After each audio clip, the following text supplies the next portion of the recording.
বিষ্ণুপুর নামটি শুনলেই যেন মাথায় আসে প্রাচীনকালের কারুকার্য করা সুন্দর সুন্দর মন্দিরগুলি। আজ আমরা এই বিষ্ণুপুরের বিভিন্ন জায়গাগুলি ঘুরে দেখব। আমাদের টিউশন থেকে বিষ্ণুপুর ঘোরাতে নিয়ে এসেছিল এবং এখানে আমি আমার বন্ধুরা খুব আনন্দ সহকারে এই বিষ্ণুপুর শহরটিকে ঘুরে দেখলাম। প্রথমে আমরা সবাই মিলে জমায়েত হয়েছিলাম বিষ্ণুপুর বাসস্ট্যান্ড সংলগ্ন পোড়ামাটির হাট নামক স্থানে। এরপর আমরা সকালের টিফিন সেরে আস্তে আস্তে মন্দিরগুলির দিকে রওনা হই। প্রথমে প্রবেশ করব জোড় মন্দিরে। ডান দিকে বিষ্ণুপুরের মধ্যে অবস্থিত প্রসিদ্ধ স্থানগুলি চিহ্নিত করা আছে, আর যা আমরা দেখলাম, যাতে করে পর্যটকেরা বুঝতে পারে বিষ্ণুপুরের স্থানগুলি সম্বন্ধে।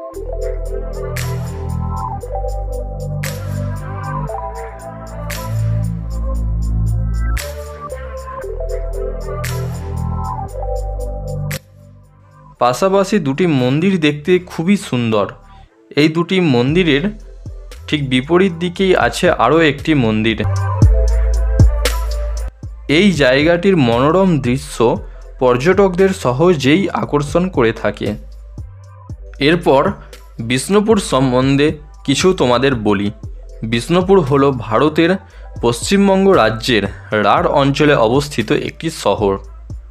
এই শহরটি মূলত পোড়ামাটির মন্দিরের জন্য বিখ্যাত হলেও এখানে ল্যাটেরাইট পাথরে নির্মিত অনেকগুলি মন্দিরও রয়েছে।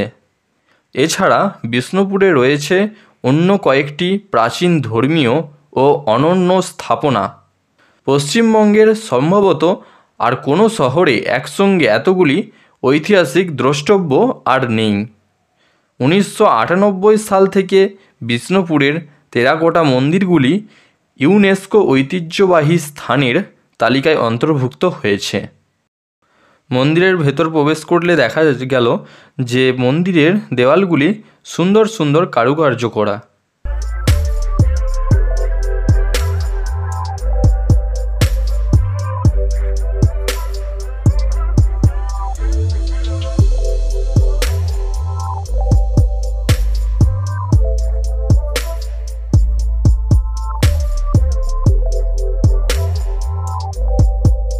পরবর্তী যে স্থানটি দেখছি তার নাম লালবাঁধ।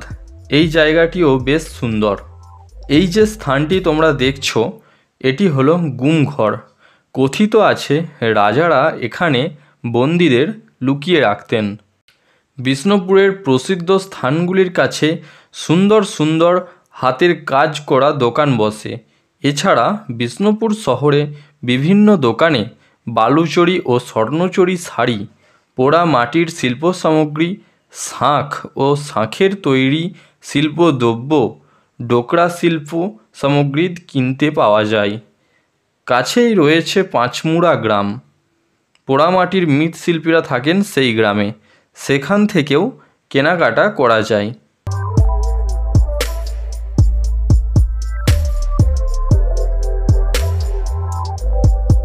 এখন যে মন্দিরটি তোমরা দেখছো এটি হলো লালজি মন্দির।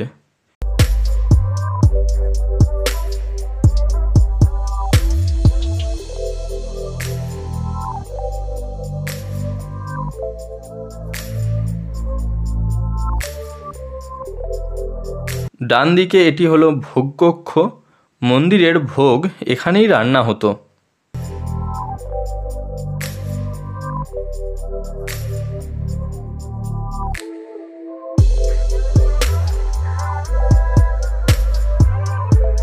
এই মন্দিরটি হলো বিষ্ণুপুরের মধ্যে একটি প্রসিদ্ধ মন্দির, মৃন্ময়ী মাতার মন্দির। ছবিতে তোমরা মৃন্ময়ী মাকে দেখতেই পাচ্ছ। এটি হলো বিষ্ণুপুর শহরে অবস্থিত রাসমঞ্চ। 1600 খ্রিস্টাব্দে মল্ল রাজা বীর হাম্বি এটি নির্মাণ করেন। প্রতি বছর মল্ল রাজাদের আমলে অগ্রহায়ণ মাসে রাস পূর্ণিমা তিথিতে বার্ষিকী রাস উৎসব উদযাপন করা হতো।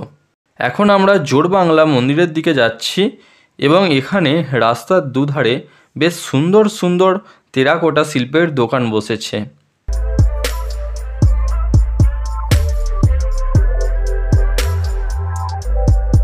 এই মন্দিরটি হলো জোড়বাংলা মন্দির।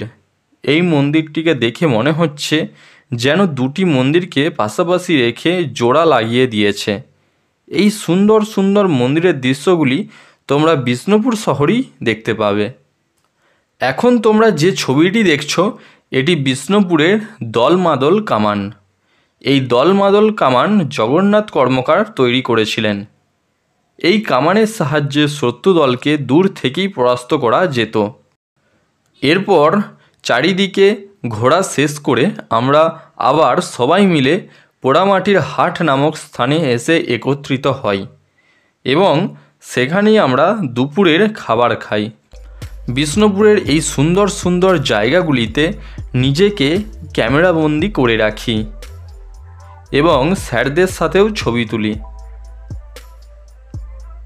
এরপর সবাই মিলে টোটোতে করে কেউ কেউ বিষ্ণুপুর বাস স্ট্যান্ডে, আবার কেউ কেউ বিষ্ণুপুর স্টেশনে গিয়ে নিজ নিজ গন্তব্যস্থলের দিকে রওনা হই।